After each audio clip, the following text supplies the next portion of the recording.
Bonjour à tous, bienvenue sur Mosaïque. Baccalauréat oblige, on s'installe dans un lycée, en l'occurrence le lycée Simon-Lazare, pour vous livrer les premiers résultats. À la une aujourd'hui, affluence record samedi au centre nautique communautaire de Sarreguemines. Quelques 1100 personnes ont répondu à l'invitation de Faites vos jeux en famille. Et les parcours d'obstacles mis en place pour l'occasion n'étaient pas pour leur déplaire. Reportage complet dans un instant dans le JT. Voici le sommaire de l'émission. Avec l'agglo, plus belle la vie.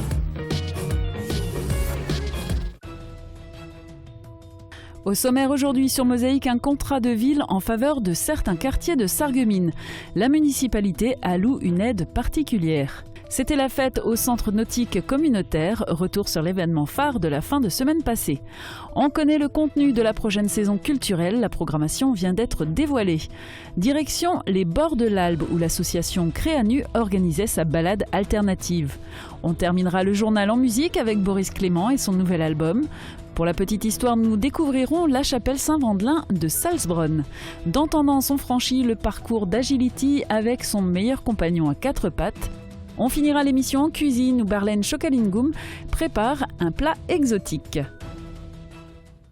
Il y a un an, jour pour jour, Mosaïque avait filmé les dégâts causés par de forts coups de vent en zone industrielle. Replay. Où que vous soyez, restez connecté avec votre entreprise. Pour les pros, la solution c'est le cloud ID Réseau. Il reste encore quelques plafonniers, mais plus de plafond. L'enseigne Steta est désormais un magasin à ciel ouvert. En plus des rafales de vent, c'est carrément une tornade qui s'est abattue ici dimanche soir. Les 1200 mètres carrés de toiture se sont littéralement envolés. Si la rue Joseph Cugnot a pu être rapidement dégagée, l'ampleur des dégâts reste visible dans le magasin, mais aussi juste en face, au niveau de l'enseigne de contrôle technique, touchée à la façade et sur le côté. Mais le pire se situe évidemment dans le magasin où tout est saccagé.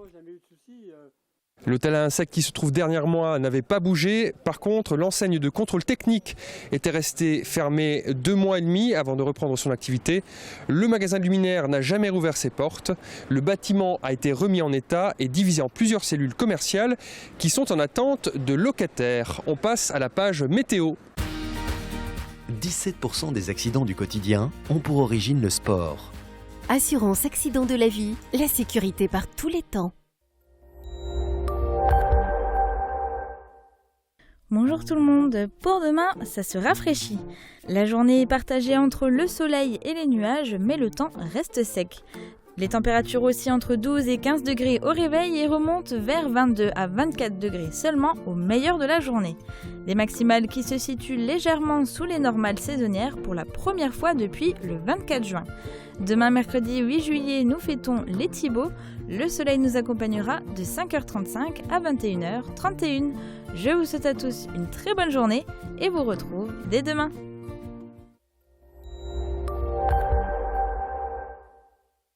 Je parraine un ami et tout le monde y gagne.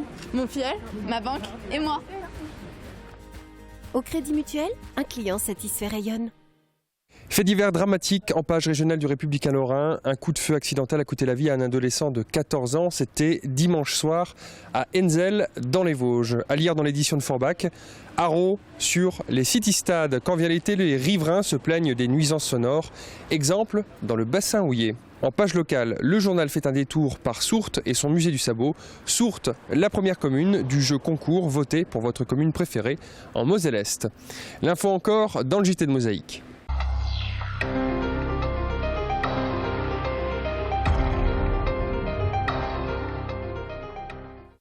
Certains quartiers de Sarreguemines vont bénéficier d'un soutien financier particulier. Cette aide s'inscrit dans le contrat de ville. Explication de Guillaume Dumonteil. Malgré la chaleur, il y avait foule à l'hôtel de la communauté d'agglomération Sarreguemines Confluence. Si demain la participation ou la solidarité dans le cadre du contrat de ville était en fonction du nombre de personnes présentes aujourd'hui, cette politique ne pourra que réussir. Cette cérémonie concernant la politique de la ville s'est déroulée à la Casque, puisque c'est désormais le territoire des intercommunalités qui est pris en compte, non plus celui des villes. Autre modification, on ne parle plus de contrat urbain de cohésion sociale, mais bien de contrat de ville. Ils visent à améliorer le quotidien des habitants vivant dans des quartiers dits prioritaires. 2 territoires sont désormais concernés à Sarreguemines, Beau-Soleil et le quartier Vieille-Ville et Ville-Haute qui apparaissent en bleu sur cette infographie. Ils ont été définis par bloc de 1000 habitants en fonction de la modestie du revenu annuel des résidents. Et puis ensuite, il y a les nouveautés, ce sont les conseils citoyens, donc par quartier prioritaire, qui pourront également susciter des projets éligibles au financement pour la politique de la ville. 17 partenaires ont signé ces contrats de ville. L'État, la ville de Sarreguemines, la Casque, le conseil régional, le conseil départemental, le président du tribunal de grande instance, le procureur de la République, le directeur général de l'ARS, l'Académie Nancy-Metz, la Caisse des dépôts et consignations, Pôle emploi, Sarreguemines Confluence Habitat, Logis Est, Mosellis, la Chambre des métiers et de l'artisanat, la CCI Lorraine et la CAF. Ils s'engagent tous à soutenir les habitants qui vivent dans les 2 quartiers prioritaires sarregueminois en apportant notamment des aides financières. L'État apporte ainsi 115 920 € en 2015. Ces contrats portent sur la période 2015-2020. Et on peut facilement penser qu'en ayant reciblé les quartiers prioritaires, les sommes à peu près identiques seront chaque année distribuées. Plusieurs projets concernant l'urbain, le social et l'économie peuvent bénéficier de financement. Nous avons des projets portés par des associations sportives qui sont déjà arrivés. Nous avons des projets que la mission locale nous a communiqués pour cibler des actions là sur les jeunes de ces 2 quartiers prioritaires retenus à Sarreguemines. L'objectif général de la politique de la ville est d'apporter du mieux-être aux habitants des quartiers concernés, pour réduire notamment la différence de leur niveau de vie par rapport aux personnes qui résident sur d'autres territoires de la communauté d'agglomération. Puisque le préfet était convoqué hier à Paris et donc n'a pas pu être à la sous-préfecture de Forbach pour signer les contrats de ville. Les températures caniculaires de ces derniers jours sont difficiles à supporter pour de nombreuses personnes. Mais ce week-end, elles ont fait le bonheur du centre nautique communautaire. Plus de 1100 personnes ont participé à la première édition de Faites vos jeux en famille. Reportage de Marie-Lorraine Atamaniuk, Julia Bitran et Marie Lorenz. Le soleil a attiré les baigneurs dans la fraîcheur des piscines ce week-end et en particulier au centre nautique communautaire de Sarreguemines. Plus de 1100 personnes ont plongé dans les bassins sarregueminois. Certaines sont venues pour se détendre, d'autres pour découvrir les multiples activités proposées à l'occasion de la première édition de Faites vos jeux en famille. On a eu la volonté de promouvoir l'équipement pendant l'été en proposant des activités dans tous les bassins, que ce soit le bassin intérieur et le bassin extérieur, et surtout l'équipement en ouvrant la pelouse extérieure et l'espace détente. Exceptionnellement pour l'occasion, un tarif unique de 2 € sans limite d'horaire a permis aux familles de célébrer le début des grandes vacances. On essaye de regrouper les enfants, les parents au sein du complexe pour s'amuser ensemble, pour pouvoir participer à des épreuves que l'on propose par des parcours aquatiques et des parcours extérieurs et venir profiter dans ces temps caniculaires de la piscine par un temps très très chaud. La piscine a été transformée en un gigantesque terrain de jeu. Badminton, aquazumba, twirling, château gonflable, les activités n'ont pas manqué. Accompagné de son papa, Maxime a particulièrement apprécié le parcours d'obstacles mis en place dans les bassins. Il fallait rester debout et être sur des petites palettes comme ça, je ne sais pas comment ça s'appelle. Et il fallait marcher dessus. De midi à 23h, les bassins ont débordé de monde et les pelouses ont été couvertes de serviettes. De quoi ravir les organisateurs qui pensent déjà aux animations de l'été prochain. La canicule incite à la baignade. En revanche, elle en a découragé plus d'un pour faire d'autres activités. En fin de semaine passée à Sarralbe, les organisateurs de la balade alternative ont revu leurs objectifs à la baisse. Regardez. Ils avaient pensé à tout.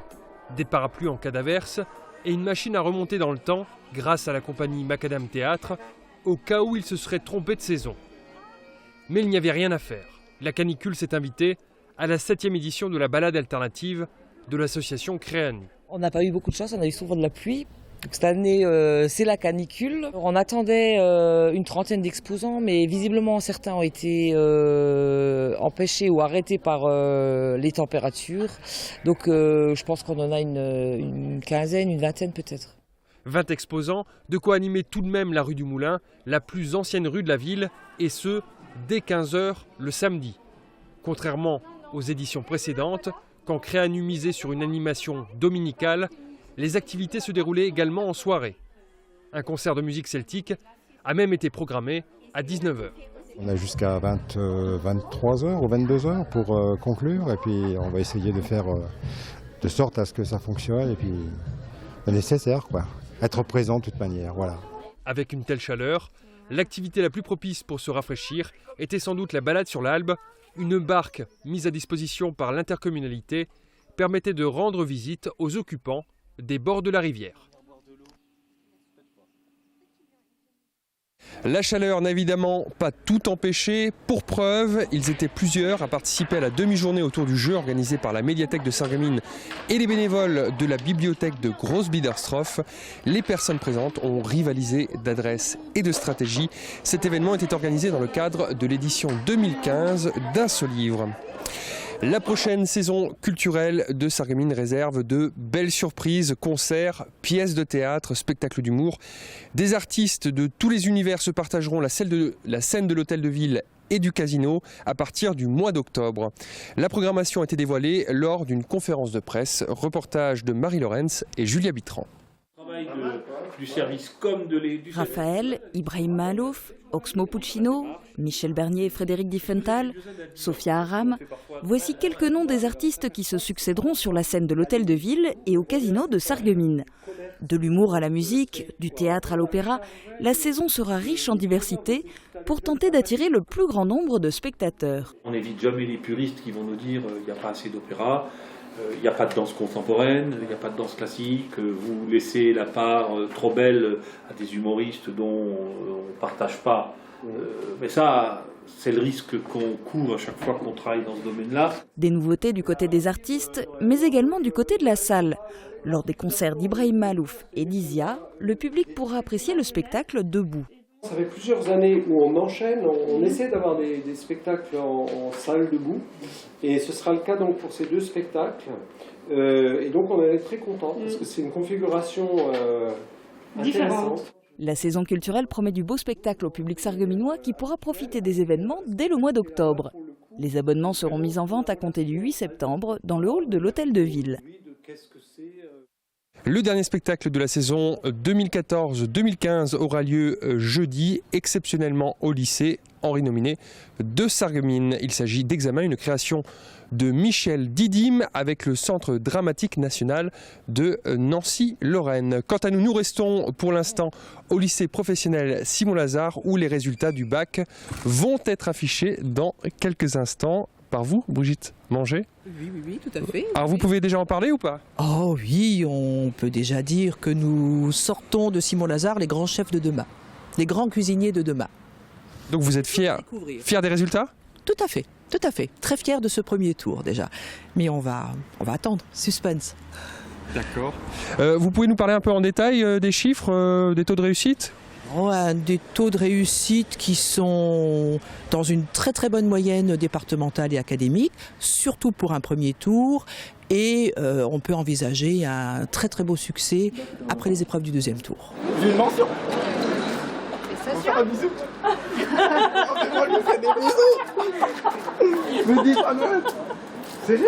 Alors bah ouais. Je reviens pas l'année prochaine quoi. Brigitte, 3 mentions, très bien, en cuisine. Voilà, je vous le disais, c'est très bien, excellent. Au premier tour, déjà, c'est excellent. Oui, très très bien. Nous en sommes très contents. D'accord. Et cette mention, bien, c'est ça, cette mention bien en boulangerie-pâtisserie. Donc, vous voyez, la relève culinaire, pâtissière est assurée. D'accord. Est-ce que c'est important d'avoir une mention pour continuer? Ah oui, bien entendu. Déjà, le fait d'entrer en BTS, un élève qui a une mention bien ou très bien a une entrée d'office en BTS, c'est important pour nos lycéens de pouvoir poursuivre. Et puis, ça, c'est quand même couronne bien 3 années d'études. D'accord. Concernant les redoublants, alors, on va peut-être pas insister là-dessus, mais est-ce que les redoublants conserveront eux aussi les bonnes notes l'année prochaine? Tout à fait. Tout ce qui est supérieur à la moyenne, le candidat pourra le conserver. Voilà.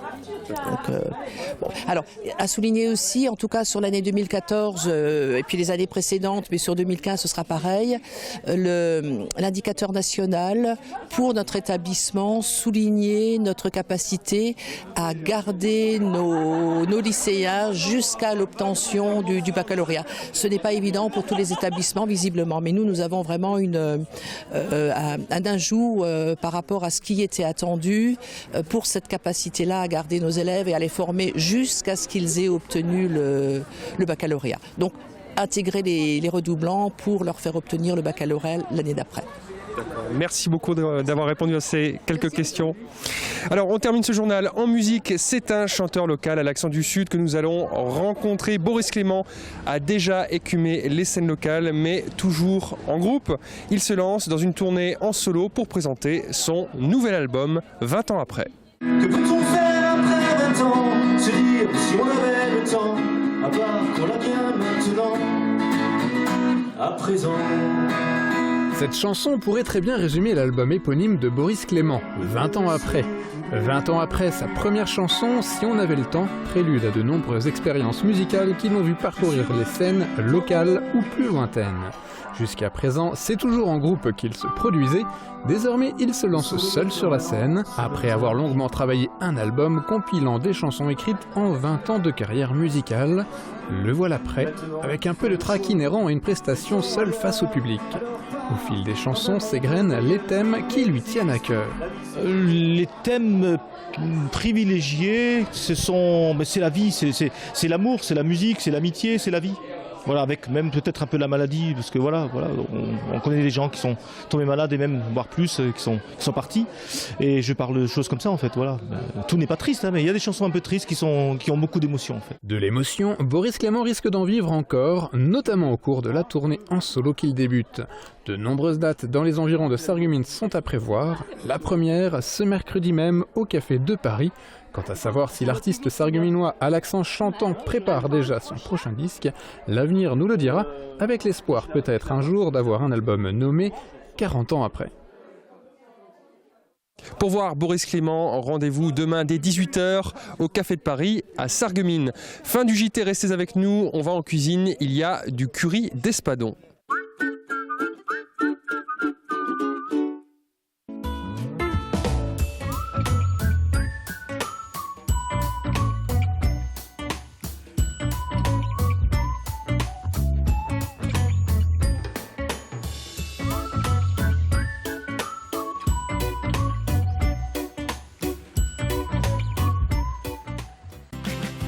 Pour une rentrée réussie, Majuscule Sarreguemines vous propose un très large choix de marques en papeterie et aussi en sac. Eastpak, Quicksilver, DDP, Tans. Et pour les jeunes branchés, Little Marcel, Astérix, Ben et Watibi. Des gammes complètes pour un vaste choix. Majuscule Sarreguemines, au bureau comme à la maison, à côté du Grand Frais. Jusqu'au 31 octobre, ne manquez pas l'exposition Trésors des Médiomatriques quand la Moselle était gallo-romaine. Découvrez au parc archéologique européen de Bliesbruck-Ranheim l'histoire et les richesses de la cité des Médiomatriques aux époques gauloises et romaines par le biais d'un parcours chronologique. Suivez la vie des populations gallo-romaines à travers ses occupations urbaines et rurales, la variété de son artisanat et la diversité de ses religions. Lundi 13 juillet, pour la fête nationale, la ville de Sarreguemines vous invite à un grand bal populaire et des animations diverses sur le parking de l'Hôtel de Ville. À 20h40, un ensemble de choristes interprétera la Marseillaise, Place Sibylle, suivi d'un défilé des sapeurs-pompiers. Et dès 23h, le plus beau feu d'artifice de la région sera tiré des berges de la Sarre, avec pour thème les trésors du classique. Pour information, la fête foraine du 14 juillet se tiendra place de la Grande Armée du 11 au 18 juillet. Plus d'informations sur www.sarreguemines.fr.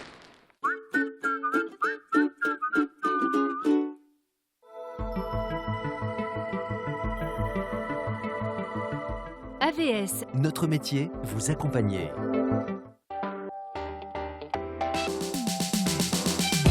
Vendredi à suivre sur Mosaïque, nous suivrons l'équipe du lycée Simon-Lazare lors de la finale du premier challenge Pâtisse France Puratos. Ce concours, rassemblant les meilleures équipes de section pâtisserie-boulangerie des lycées de Lorraine, s'est tenu à Saint-Priest en région lyonnaise. Mosaïque vous propose une immersion au cœur de la compétition. retourne sur les bords de l'Albe à Salzbronn. Salzbronn, un autre point d'intérêt du circuit des calvaires et des croix de chemin, c'est la chapelle. Aujourd'hui, dans la petite histoire, on s'intéresse à un morceau de l'histoire des Salines. Regardez.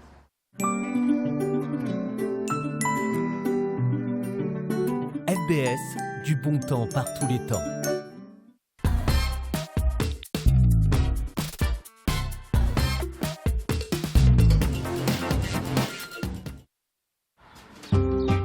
Élégante, comme sortie d'un autre temps, la chapelle Saint-Vendelin est l'un des derniers témoins de l'époque des Salines de Salzbronn. Construite entre juin 1870 et juin 1871, cette chapelle a pris la place d'un ancien oratoire. C'est la commune de Sarralbe qui a réalisé cette construction en faisant appel à des artisans locaux. Maçons, manœuvres et tailleurs de pierre ont été alors hébergés chez les habitants de Sarralbe, aux frais de la commune. Les Salines ont disparu et la chapelle a fermé ses portes, mais elle reste là, digne témoin d'une époque prospère.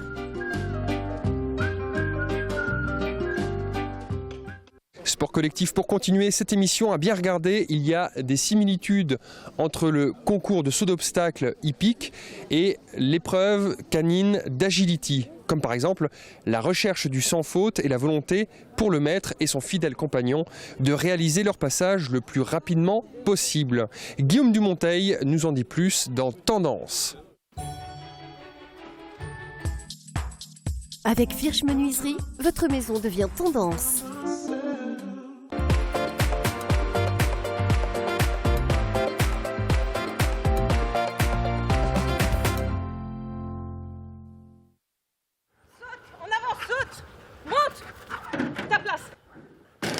Par rapport aux chevaux, c'est exactement les mêmes types de parcours, quoi.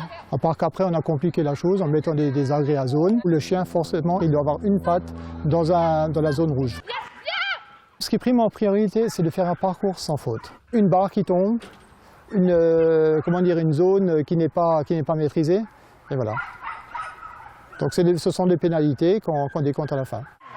Il y a des races qui sont plus performantes que d'autres. On va citer le Border Collie qui par excellence, c'est un chien qui marche très bien dans les grands chiens. Après on va dire le Shetland qui est le petit chien qui marche également très bien pour les petits. Mais après toutes les races, on peut pratiquer l'agility avec toutes les races. C'est un binôme chien-maître et tout est basé sur le jeu. L'obéissance est partagée par le jeu et le chien se fait plaisir et le maître il aime bouger avec son chien. Le chien il aime bien le faire et le maître il aime bien le faire. Si l'un ne veut pas, ça ne marchera pas. Il faut que les deux aiment le faire. Les chiens aussi ils sont comme les maîtres, hein, c'est comme nous. Hein. Il y a des jours où ça va moins bien, des jours où c'est bien. Les parcours ne sont jamais les mêmes, donc automatiquement, des fois, on fait des erreurs. Mais bon, il faut savoir que les erreurs, en général, hein, c'est à cause de nous, c'est rarement le chien. Le chien, il fait ce qu'on lui demande, hein, ce que nous, on lui demande. Hein. Tous mes chiens sont passés par l'agility, donc là, actuellement, moi, personnellement, j'en ai deux. Ma fille, elle en a un. Donc, à la maison, on en a encore un autre chien, aujourd'hui, qui est à la retraite. J'ai mon fils, qui était champion de France en espoir. Il y a longtemps. Ma fille, elle a pratiqué dans l'agility. Toute la famille, elle est passée par là. L'année dernière, j'ai fini 3e au sélectif de Lorraine, donc on était sur 50 chiens. J'ai fini 3e, c'était bien. Et j'avais fini également, l'année dernière, j'avais fini à Rams-au-Basberg, j'avais fini meilleur chien sur 150 chiens de la journée, c'était sympa.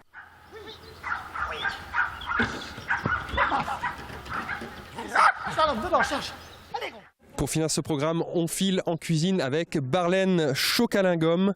La recette du jour est un curry d'espadon. Belle et fonctionnelle, les cuisines Aviva présentent entrée plat dessert. Aviva, la cuisine qui vous va.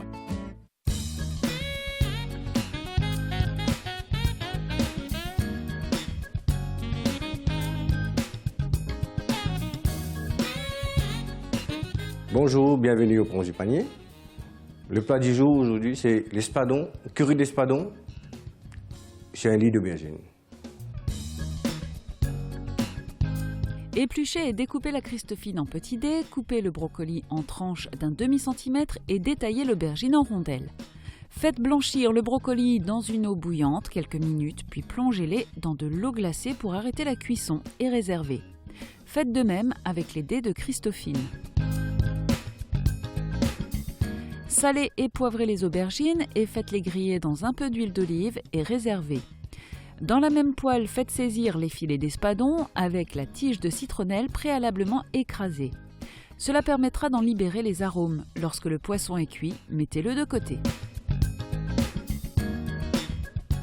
Dans un wok huilé, faites torréfier un mélange de graines, ajoutez l'oignon haché et faites suer quelques minutes. Diluez 1 à 2 cuillères à soupe de masala ou de curry dans un bol d'eau et versez-le dans le wok. Salez et ajoutez encore un peu d'eau, mélangez jusqu'à ce que toute la poudre soit bien diluée. Portez à ébullition et plongez-y les filets d'espadon. Ajoutez le concentré de tomate, puis la crème. La crème est facultative mais permet d'adoucir le piment du curry. C'est une question de goût. Enfin, ajoutez la coriandre hachée. Dans une poêle huilée, faites revenir de la coriandre et un peu d'écrasé d'ail et de gingembre. Ajoutez les dés de Christophine, les lamelles de brocoli et quelques lamelles de poivron salés et poivrés. Tous les légumes doivent rester croquants. Servez aussitôt accompagné d'un riz indien. Il s'agit d'un riz basmati auquel on ajoute du beurre demi-sel, du cumin, un peu de colorant alimentaire jaune et un mélange de cacahuètes, oignons frits, amandes effilées, raisins secs et noix de cajou.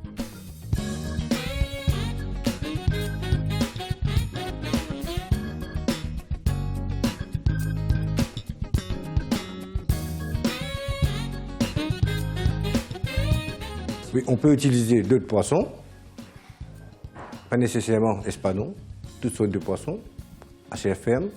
Bon appétit!